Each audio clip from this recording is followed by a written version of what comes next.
Hello again, and welcome to the semifinals of Grand Prix Portland. We are here with 6 of the biggest names in Magic the Gathering. You can see the handshake between Eric Froelich, number 23 at the top 25 on your left, and second ranked Owen Turtenwald on your right. Owen leads off with the incredibly powerful one-drop Cruel Sadist. This is a card that's going to have an opportunity to grow as time goes on, and he wants to invest mana in it. One of the community design cards, actually designed by Edmund McMillan.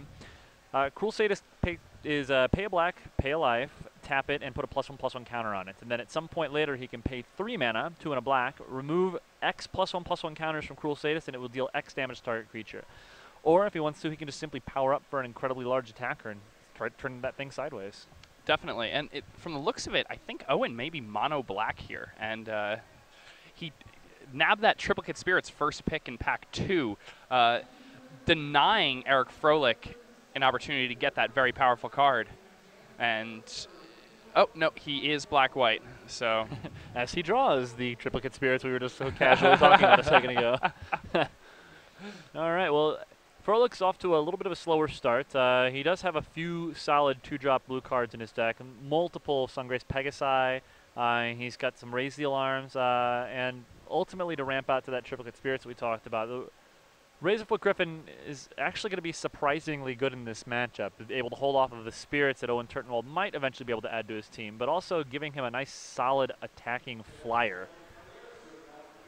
Let's see what ends up happening here. It might just get eaten by Cruel Sadist, but at this point, Owen's content to just keep advancing his board state. He doesn't want to tap 3 lands and use that Cruel Sadist ability. He's way ahead on the board, and Necrogen Scudder beats the Razorfin Griffin in a fight anyway. So he gets to start his next turn with 2 3/3s in play, which is fairly strong considering all that Efro's got on his board right now is just that Razorfoot Griffin. A 2/2 first striker, at least kind of vulnerable to power and toughness. Although, as we talked about, the larger-than-average warm body that is Charging Rhino on his side of the table, now he gets an opportunity to kind of hold things down. It's still going to be a perfect opportunity for the Necrogen Scudder to attack, though, if I'm not mistaken. Definitely, especially with Eric Froelich tapped out like this. I would be very surprised if Owen didn't send that Necrogen Scudder into the red zone. Little does Owen know, we know that Eric Froelich has a Gather Courage in his deck, not necessarily, at least in his card pool, not necessarily in his deck, not necessarily in his hand. Although I would imagine that's a trick that Turtenwald would very likely remember. And so we get to see is that a yeah, and that main phase Flesh to Dust there, that actually makes it so that the Gather Courage, he can no longer convoke that out. So the play becomes safe. Yep. So very clearly, not only did Owen remember that, but he played around the potential of Gather Courage. A wise play there from Owen Turtenwald. It also saves the potential of an Ephemeral Shields, of which I believe we saw 1 in the draft at one point, although not sure exactly where that ended up. I think that may be... Owen definitely represented that on the last turn by tapping all 3 of his black mana for Necrogen Scudder and then leaving some creatures untapped. Okay. So he kind of telegraphed an Ephemeral Shields, but I don't know if he even has one in his deck or if he's just trying to trick Eric into thinking that that's what he has in hand. Don't see one on his list, so if it ended up anywhere, it certainly wasn't there. All right, well, that Living Totem that we talked about doing work with those Sungrace Pegasi in his deck actually does an incredibly good job right now of both protecting his Razorfoot Griffin, at least temporarily, from the Cruel Sadist on the other side of the table, and giving him a creature that's large enough to hold off that Necrogen Scudder. So while he is at 11 and behind on the board, he's very, very temporarily, ooh, wow, stabilized. Yeah, that was a very nice Pillar of Light there for Eric Froelich. Owen's plan, obviously, was to make that Cruel Sadist large enough that he would be able to take out that 3-power first striking flyer and Razorfin Griffin, and instead he paid 3 life to that Cruel Sadist over the course of a number of turns, and all to just have it be undone by Pillar of Light. All of that set up by that Living Totem, which made his Razorfoot Griffin large enough to go ahead and block. At this point, Turtenwald is offering the Black Cat a single point of damage. You can either take it, or you can block it and lose a random card from your hand. Froelich understands he's got a lot of life to work with and goes ahead and takes the 1 point. So yeah, he has a deceptively large amount of life to work with. And by blocking that Black Cat, he would actually have less life because of the congregate in his hand. So it's funny that it works out that way, but he's taking damage and actually, when he has the opportunity to block, and he's actually gaining life as a result. Well, one more swing from that black cat's going to negate the life gain that he would have gotten from it in play, but That's very true. there is still, it's kind of interesting to see Congregate. We talk often about how life gain is not traditionally a very good theme to go along with in Limited, but Congregate's capable of powering out a tremendous amount of life for Efro. And I mean, right now it's worth, what, is that 12 life with the number of creatures he got in play, putting him well over his starting life total and putting him almost double what Turtenwald is currently at, allowing him basically free reign to start attacking with that Razorfoot Griffin and not really caring what's on the other side. Exactly. And, I mean, with the lifelinker there on Owen's side of the table, even though he has a 2-3 in play, he might be a little wary of that, but the Congregate is going to be very big here when it does come down. All right, if I'm not mistaken, was that the Gather Curves that he just drew? I believe that was Overwhelm. Oh, even more powerful pump spell. At this point, he's got enough mana in play to simply cast the spell, but with only 2 creatures, you think he's going to hold off and try to leverage that for a more powerful situation? I don't know. That's a good question. All right, so the attack begins. Razorfoot Griffin crashes across. Owen simply shrugs, takes 3 damage going down to 10. Still ahead in life temporarily. He has a stab wound in his hand. That first black card that Eric Froelich picked up in the draft, and it is incredibly powerful right now. All right, so the stab wound is going to represent a constant source of life loss for Turtenwald, and things are going to slip out of hand very, very quickly. Yeah, we can only imagine. At this point, it seems like Eric Froelich has turned the tables. Yeah. Owen, I mean, he has a lot of bodies on the board, but really only the Carrion Crow can attack in this spot because he wants to leave back the Necrogen Scudder so that it prevents the Griffin from attacking, and it's only going to deal 1 damage. And otherwise, I mean, Eric can just freely attack with that 3-power guy when he has a stab wound on his own guy. It's just no good for him. Yeah, but at the same time, I mean, this just plays into what Froelich was trying to set up. Like, 3/3 first striker is an incredible defensive threat against everything that Owen's got on the table. So simply sitting back on that Griffin on defense and letting the stab wound slowly drain that Scudder until Turtenwald's dead, it seems like what he's been trying to angle for this entire time. Yeah, and I mean, at this point, Eric Froelich can just pass the turn. Owen really doesn't want to attack into that first striker. It's clear that he doesn't have a removal spell for it, unless he just drew one this turn. And then he can congregate, gain a ton of life in the last moment when Owen least expects it. I'm basically slamming the lid on that coffin. Well, let's see how Froelich goes ahead and play this. How many cards does Eric have in hand left? Is it 2? Something like that? I believe it's 2. Okay, He has a congregate and a random card in hand. All right, and Turtenwald's sitting on 3. He's got an Accursed Spirit, it looks like, which is fairly solid in this matchup. A Crippling Blight, which negates that defensive plan that we were talking about, but the life lane that's going to get off of it. I mean, you notice there's a lot of enchantments in play that are dealing with threats to players, but they're keeping the creatures in play, which is just going to play right into that Congregate's hands. All right, so a Living Totem lines up in front of the 2/1 lifelinker. Things stand as it is. There's going to be a 4-point life swing with Froelich dropping, or sorry, a 5-point life swing because he's going to get through for 3. Drop Froelich to 5, and we're going to see Turtenwald shoot up to 9. Ooh, and a Fester Gloom is going to finish off that 2/3 that's already got 2 damage on it. It's also going to finish off the Venom Sliver.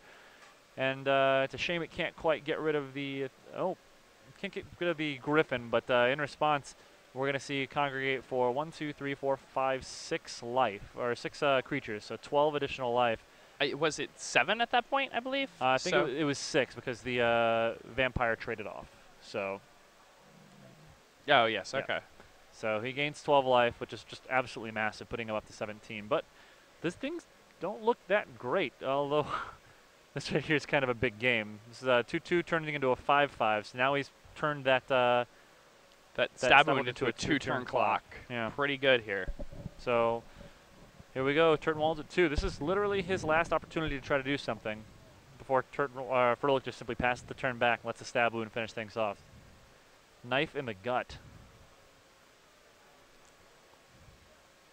This whole time, Turtenwald's, I believe, been sitting on a triplicate spirits that he can't cast without a second wipe mana, and unfortunately he could never get that Warden of the Beyond into play to make an additional wipe creature to cast that Convoke spell, but we'll see. It's also not something he wanted to do when he had the wonderful combo of triplicate spirits and Fester Gloom in his own hand. All right, so Luis Scott-Vargas in the middle has already won his first game against Huey Jensen. Froelich takes the first game against Owen Turtenwald. So now it's down to Paul Cheon on the left-hand side with his mostly red-green deck. This is Luis Scott-Vargas, my mistake. Yeah, I recognize his deck. His mostly red, partly green deck against Huey Jensen's mostly white, touching blue deck. Yeah, some powerful cards there for Huey Jensen. Geist of the Moors, very strong first pickable card in this format. 3 power flyer over 3. Midnight Guard, Kurdzbell Skirmisher. All right. And as we got here, we notice, I believe, Luis Scott-Vargas is going to be dropping to, is this 8 here? The board is kind of at parity, so.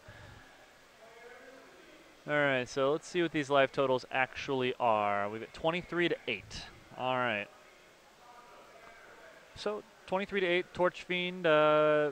Scott-Vargas has got the advantage in play currently. He's got, I think, 2 or 3 cards remaining in his hand. 3 cards. And a turn of Hushwing Griff.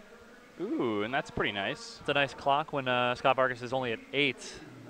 Flash creature, end of turn, going to be able to turn around and immediately smash over for a few points of damage. It is, however, a 1 toughness creature against a red deck, and we know what red decks do to 1 toughness creatures. Yes, there's a Devil of the Forge, the Forge Devil. Yes. He tends to do work. Luis Scott-Vargas has the Lightning Strike here. Also good, ooh, but Ephemeral Shield is going to make it indestructible, so we found where the Ephemeral Shields ended up, didn't we? We did. All right, so Scott-Vargas drops down to 6. LSV is going to need something to get himself out of the situation. Bashes in for 2. 3. Oh, 3 because of the Paragon of Fierce Defiance, yeah. All right, and a Juggernaut. I believe that's how that's pronounced. A soft J. Yes. Yeah. Kais. All right, so this is 2 flyers, and Luis is going to need to at least deal with one of them this turn. It looks like he's got a Lava Axe in his hand. I don't know, does he have 13 power of attackers on the table right now? I don't think he does. I mean, it's surprisingly close with the Lava Axe in his hand. Yeah. All right, well, this is an attack for 8. Can only imagine that Kingsvale Skirmisher is going to be more than happy to trade off with that Torch Fiend here. Definitely, I mean. And this is probably when Luis picks his cards up. And it's like I scripted it. All right, so Luis Scott-Vargas has now been evened in his match against Huey Jensen, taking things down with his aggressive white blue deck. And it looks to me, oh, now we get to see it. That Ensoul Artifact we made such a big deal about, making a 5/5 indestructible creature. How good is indestructible against the Hornet Queen?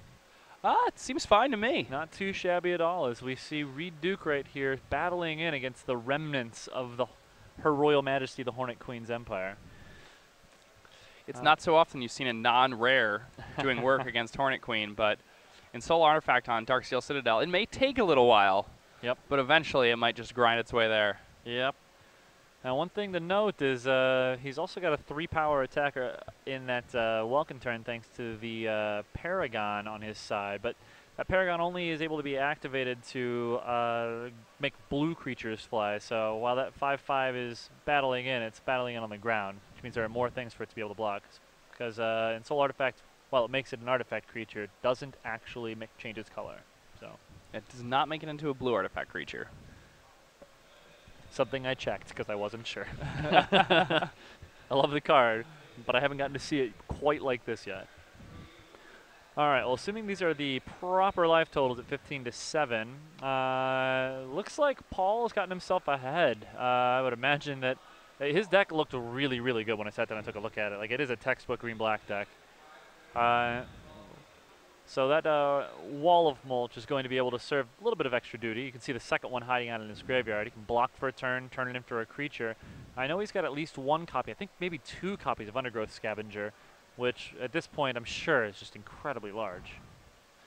So we can, oh, and speak of the devil, and he shall arrive. So who do we have? We have a, what was this, let me guess, 8-8. That's a pretty safe guess. I'm going to go with 6-6. That's also a very good guess. Oh. Whoa! All right. All right, I'll buy the donuts later. You can see the turned frog in Reid Duke's graveyard that I'm going to assume is how he managed to get rid of the Hornet Queen when it was at its most vulnerable. But as we've talked about numerous times with Hornet Queen, it's kind of a dangerous proposition against these black-green decks that have an opportunity to potentially recur the card and just make additional insects that you have to deal with. You really want to exile it or have a way to return it to play under your own control, like Endless Obedience or something like that if you're going to put it into the graveyard. Yeah. Because the green-black deck, when it starts rebuying its Hornet Queen, that's very rough. Yeah. All right. Well, now let's see exactly what Reid has come up with. So 1 blue is usually a Void Snare. That it is. So it's a little bit of a tempo play for him. Push the creature out of the way. Going to chump block with the Satyr Wayfinder, taking 5 damage in the attack, dropping to 10. Now this swing back is going to be a doozy of one. Reid still has 5 mana available, but this is 6 points of damage, which is 1 shy of being lethal on this turn. So if he has literally anything, one of the 2 copies of Hunt the Weak that he has in his deck. I think he does have Hunt the Weak. The issue with Hunt the Weak, though, is that can he hunt without having one of his own creatures die? They all have 1 toughness. You're correct. So there's nothing weak enough to hunt. So hunt the kind of strong? Hunt the stronger than me? I mean, is it just the weak hunting the weak? I think it's still Hunt the Weak. Unfortunately, there are no weak. It's a very unfortunate situation to find yourself in. So all right, the Undergrowth Scab. We're just gonna pretend that I was calling the power and toughness on the Scavenger a couple of turns early. All right. See, now it's an 8-8. Exactly like I told. I am very good at seeing the future. So now we actually do have something that is able to hunt the weak. It fortunately doesn't add any strength to Cheon's attack, so he's still only going to be able to get him for 6 here should he want to attack. Duke runs his hands through his luxurious hair there as he tries to figure out exactly what he wants to do. Nice hair that he has. And what he chooses to do is peel from reality, saving his creature and also effectively just wasting that mana. But he also loses his defensive creature, so or his opportunity to attack. So he's not going to be able to get that Undergrowth Scavenger into play. Yeah, so previous to that, Reid had 10 points of power on the board with his opponent at 10, so there could have been some type of crazy play, something he could top deck on the following turn to win, but now it seems a lot less likely for that to happen. What is it going to take for Duke to claw himself out of this situation? Something like Aether Spouts, maybe. Cone of maybe Flame? Cone of Flame would be quite good. Let's see if he's got anything like this in his deck. He's got a pair of Inferno Fists, which Inferno Fist is, well, was at one point lethal, but leaving that insect back is making things a little difficult. Let's see. Let's look through Reid's deck. I don't... Oh, he has a Burning Anger. Ooh. Which not exactly not quite good enough here. Unfortunate, yeah. It would prevent him from dying, though. So he could draw like Burning Anger into Lava Axe if he has one of those too. Okay, let's see. He has Lava Axe, yes, certainly does. Okay, so there's a lot of options here. I mean, he does have the possibility of... All right, so the Paragon comes back down. He's just going to pass the turn at 2. So what's going to happen here is one of those insects, unless Paul's got something right now, if things stay the way they are. Well, Paul's got something. Let's just see what it is before I say anything. Yeah, at this point, I think that Reid at 2 with those insects, it's going to be pretty rough for him. Yeah. The worst part is that, I mean, he has a Forge Devil in his deck also. That it would have been absolutely wonderful a couple of turns ago, and right now is just an absolutely a deader draw than a land would be. Let's see. What does he have that he could take care of at this point? Oh man, he has multiple Ensoul Artifacts in his deck. His deck is sweet. Yeah, I mean, Reid Duke, very talented limited player, very good at building decks that, you know, actually are decks as opposed to just piles of good cards. And the second hunt of the week hits the table, taking that Undergrowth Scavenger. I'd imagine right at that welcome turn to try to clear the path for those 2 insects. Oh, okay, no, so he gets rid of the Paragon, and then he can't block the 3-powered Ground Pounder. So that'll do it. All right, Paul Cheon is able to take game 1 against Reid Duke. So the middle match has been evened up. It's looking to me like, at least on the nearest screen, seems like Owen might have the slight advantage in this matchup right now. And that seems to be a good enough advantage. I'm going to say greater than slight advantage. Man, we've done an incredibly good job at going from match to very end of match before. So let's go check in on the middle match and see how Luis Scott-Vargas and Huey Jensen are doing. Yeah, here they are tied up in game 3. All right, so looks like we have the remnants of a Goblin Kaboomist on LSV's side, along with a Paragon of Fierce Defiance and a that is a Bronze Sable. And then on the right-hand side, we have a 5/5, well, I guess 6/8, once enchanted with Divine Favor, Chasm Skulker on Huey's side. And Luis is wow, that is very big. Talked earlier about how terrifying the Chasm Skulker is, just because it presents a constant reminder of how many cards you've drawn this since it hit the play. All right, so Lava Axe for value. Yeah, but Negate quite handily deals with that Lava Axe. Infant Path Mage is basically a 1-turn clock. Luis draws his card, shuffles around 2 cards that don't particularly matter, and I believe we've seen our first. All right, there's the handshake. Luis Scott-Vargas losing to the 4th-ranked Huey Jensen of Peach Garden Oath, and that gives the first match of this best of 3 matches match. God, I love the word match. Match. All the matches. All right, so both the other matches shuffling up now, going into a game 3 between Eric Froelich and Owen Turtenwald, going into a game 2 for Paul Cheon and Reid Duke. We'll likely be watching the match between Eric Froelich and Reid Duke, Eric Froelich and Owen Turtenwald, because if that match is won by Owen Turtenwald, then the match is over. It's all over, folks.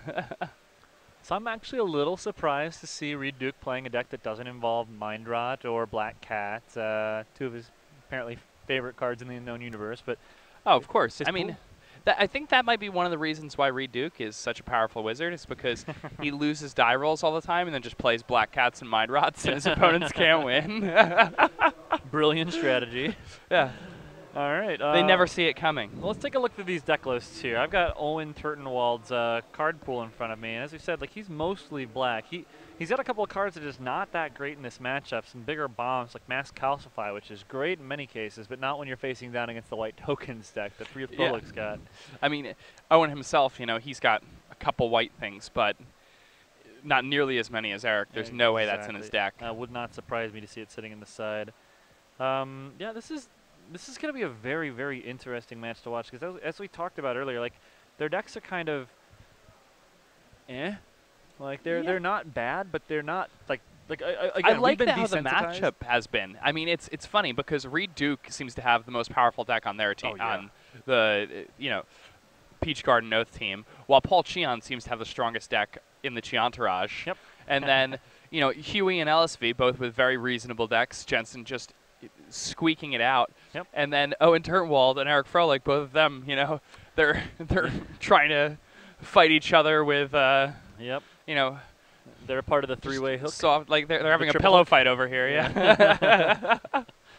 Like flaming swords on the one of the table. What do you have? In the middle. Yeah, in the middle they're like fighting with sticks or something. And then on the end here, they're just pillow fight, snapping towels at each other. Exactly. Yeah. Well, we'll see how things end up going. Like, I mean, a lot of these matches, they make for some of the best Magic to watch. Talking to LSV about his sealed deck on day 1, his deck was abysmal, as he put it, like the worst on the team, but it had a lot of interactions, and so we got to do a lot of very cool things over the course of the day with his very decidedly mediocre deck.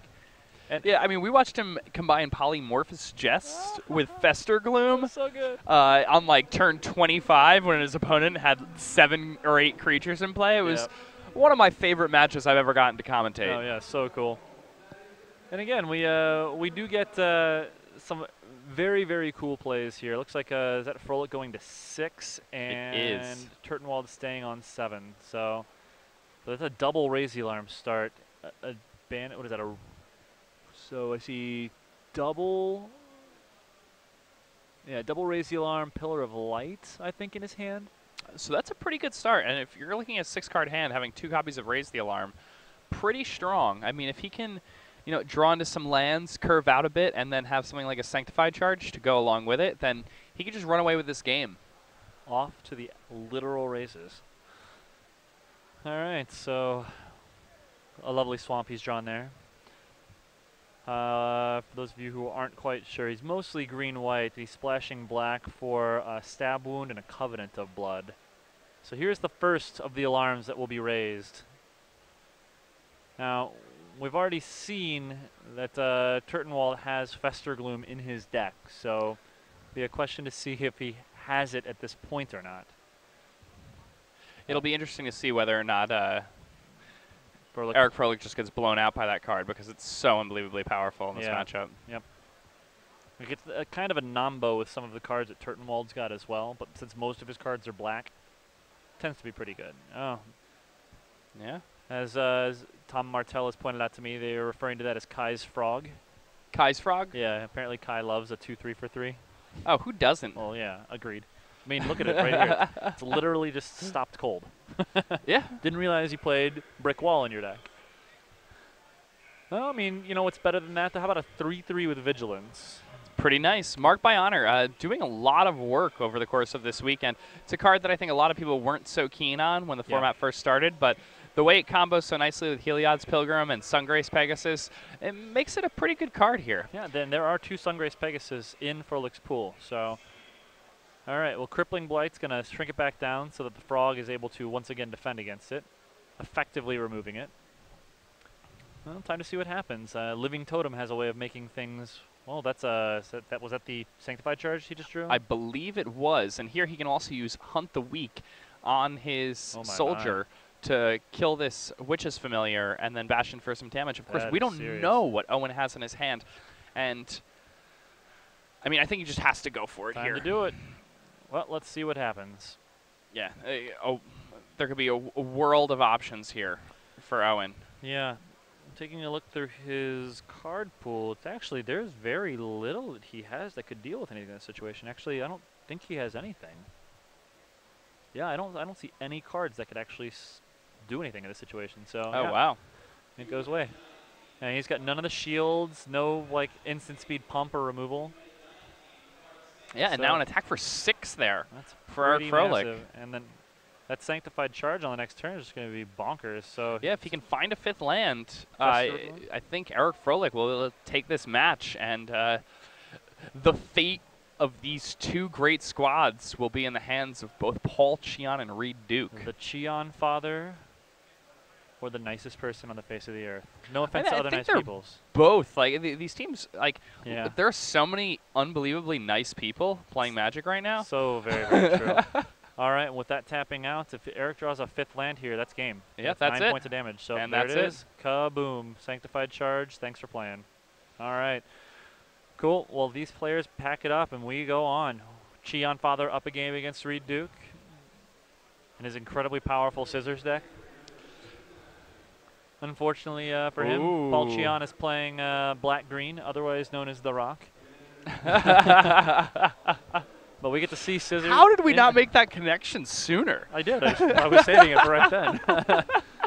But anyway, we see an Ensoul Artifact on a Darksteel Citadel, much as we saw in the very first game between these guys. And that's just a 5/5 beater.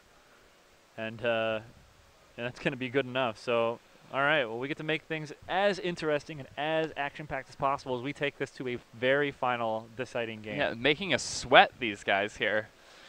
Absolute maximum number of games being played in this match. These guys are not disappointing us. Yep. These guys, This guy's like, hey, they know each other. They've played against each bag other full of magical an innumerable spells. number of times. Sorry, sir. We need to put your satchel on the ground. It's blocking our camera. It's Eric Froehlich's incredibly powerful satchel.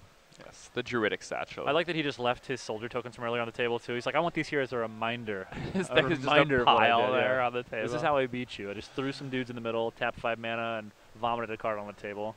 What you got, bro? I asked you a question. What you got, bro? Well, all my mana's tapped. What do you expect from me? I expect you to die. Oh, now they're getting rid of them. See, we make these comments about the soldier tokens, and the soldier tokens disappear. Cleanup crew comes in. Come on, man. Let us have our fun. He doesn't pick it up. He just, let's make this look a little neater. And you can see our coverage compatriot, Tim Willoughby, who actually is Tim's wheelbarrow now instead of me occasionally chiming in on his Twitch chat. Yeah. So. Luis Scott-Vargas, again, showing a tremendous skill there, drinking almost an entire bottle of water in a single sip. That is very, very impressive. Like, personally, I could get water poisoning if I tried something like that, which I didn't realize was a real thing. Yeah. You can get, look at it. It's, oh, my goodness. It's almost completely gone. Man, it's I don't want any more of this. I'm putting it on the floor. Yeah, yeah. He can't be tempted by it if he accidentally puts it up too near him. It's, just like having cupcakes around. You can't have too many cupcakes around. It's true. All right. Paul Cheon. He came in with his new bebe in San Francisco at the Magic Online Championship. Yeah, Paul Cheon, a new Pretty father. Sweet. I know. It's very cool. It's what makes the Cheon father even more relevant now. So it's very sweet to see him back and getting in the game. It's awesome to see him top 4ing here. Like, Paul Cheon he was on track to be one of the best names in the game for a very long time, and then life happened. Master. Yeah, exactly. Yeah, I mean, he's married now. He has a kid. He had a real job for a while, was out of the country. Now he's back. Yep, he's been doing what a lot of the at one time best players in the world have done in recent years, which is getting themselves to a point when now they can start to enjoy Magic and do a little more traveling. And he's putting himself in that position where he can come back, very similar to how we've seen like Efro and LSV and Huey do. So it's been kind of cool. I mean, this is exactly what we like to see in the game. Yeah, Luis Scott-Vargas had a really rough year, and it was looking like, his time on the Pro Tour, the days were numbered, and then the moment you thought that you had gotten rid of Luis Scott-Vargas, he's back in action. Yep. In the top 4 of a Grand Prix, ready to crush in Honolulu. Yep. It's not surprising. I mean, Luis is one of those He's my guys. pick for the Fantasy Pro Tour. First pick for Hawaii. No doubt in my mind. I'll put him in the top 5. I mean, Yuki Ichikawa has just been on a tear. Yeah, that's a pretty sick pick. I mean, when you're 2 for 2. Yeah. These are things you don't see very, like back-to-back top 8s, especially starting the way that he did, like 1-2, and then just rattle off all of the wins under the sun to make top 8. You don't do that. You don't do that more than once in a career, let alone back-to-back. So, all right, well, it looks like we are just about ready to start this game up here. Players pulling off their opening hands. We've talked a bit about how powerful Reid's deck is. Like, it's a blue-red deck with all of the cool little kitschy things you can do with artifacts, such as a Double and Soul artifact. What beyond that does he have? Let me take a look. Does he have any of the Scrapyard Mongrels? He's got at least one Aeronaut Tinkerer. And looks like that is it. So a couple of Insouls, Aeronaut Tinkerer. But he does have Jalira Master Polymorphous in his deck, too. I'm really hoping that gets to do some sweet stuff. I mean, he has an Ornithopter in his hand here, so potentially he could just have an absurd draw involving Ornithopter and Soul Artifact, but it's looking like he doesn't have the Soul Artifact yet because he's really tanking on this hand. It also could be a little bit of Hollywood here because, with the ability to talk to teammates, you can really disguise the strength of your draw by questioning what's happening. No way, man. Reid Duke is straight up. That guy lets you know how it is. All right, so things start off with a bevy of land plays. Forest for Paul Cheon, Island for Reid Duke. Yeah, and I don't think there's an Soul Artifact in Reid Duke's hand. Otherwise, we certainly would have seen that Ornithopter on the first turn of the game. Yeah.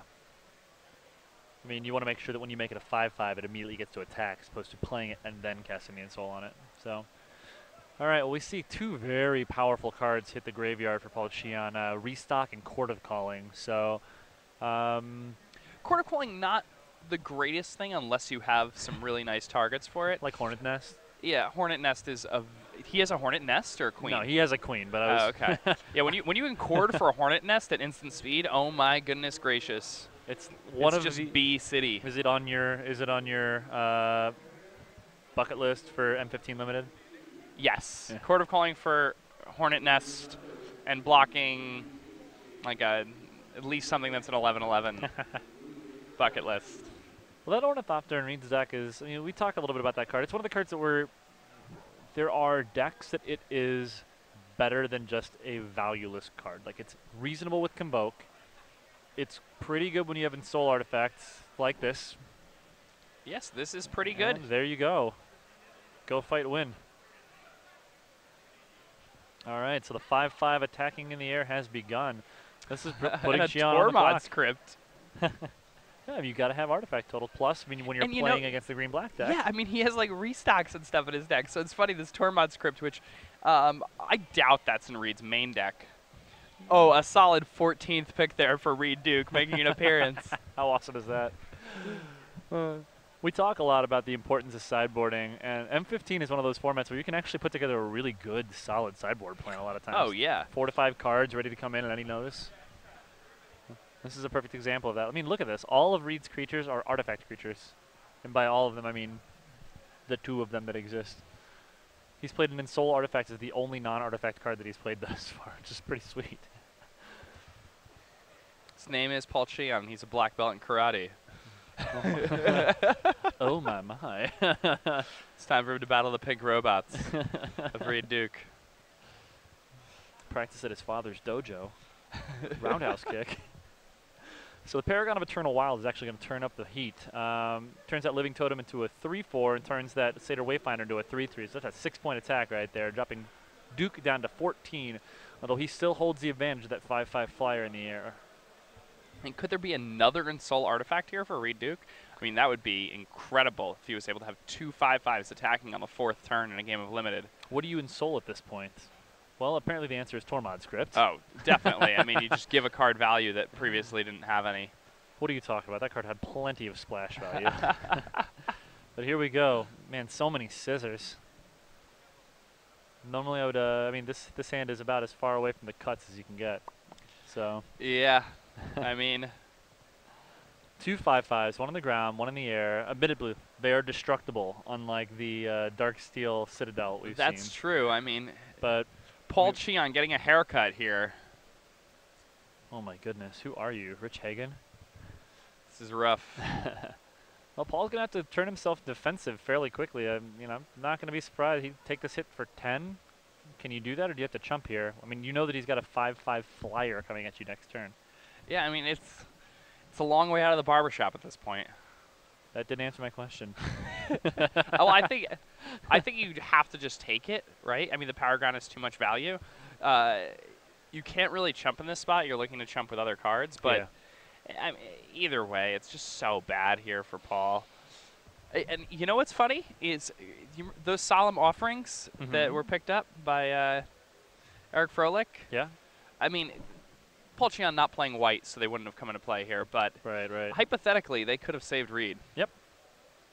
I mean, this is a question of where you get matched up, who's got what. So this is a situation where had we seen Froelich, who did win his match, matched up here against Duke, things might have been changed. Yeah. All right. Well, let's see. Damage is taken. Cheon Father drops to 5. 3, right? Oh, 3 from the Sable, too. Yeah, my apologies. All right, well, what do we have? Do we have an answer, or do we have a handshake? Well, he's still alive for at least... Oh, no, he needs a reach creature, Exactly, yeah. Or Flesh to Dust. He's got to hunt the weak, but nothing is weak enough to hunt at this point. Yeah, there's no Typhoid Rats or anything like that that can take that Ornithopter out of the air. Paul should have a Plummet in his pool, if I'm not mistaken. He's got at least a Naturalize, which you can guarantee came in out of the sideboard. I'm willing to wager dollars to donuts on that. Which side do I have to take? Because I'm not passing up on donuts. All right. In Portland, that's not even a bad wager, I suppose. Yeah, good point. So yeah, it's looking like, man, his ways to deal with this situation are really limited. He does have a naturalize, but that's it. And this is just a runaway game, and it's so Oh. cool that Install Artifact is really proving this, proving to be this powerful. Yeah. The first week the set came out, I actually wrote a column about the power of the Install Artifact deck in this limited format. Now it's a little bit overdrafted, but going into a top 4 draft like this, I don't think many people were looking to do that, especially with only, 6 players worth of cards to open. Yep. All right. Do Hard we to get have that one deck. of the 2 naturalizes here? We do not. And you see Owen Turtenwald, William Jensen, and Reid Duke advancing over Eric Froelich, Luis Scott-Vargas, and Paul Cheon to the finals of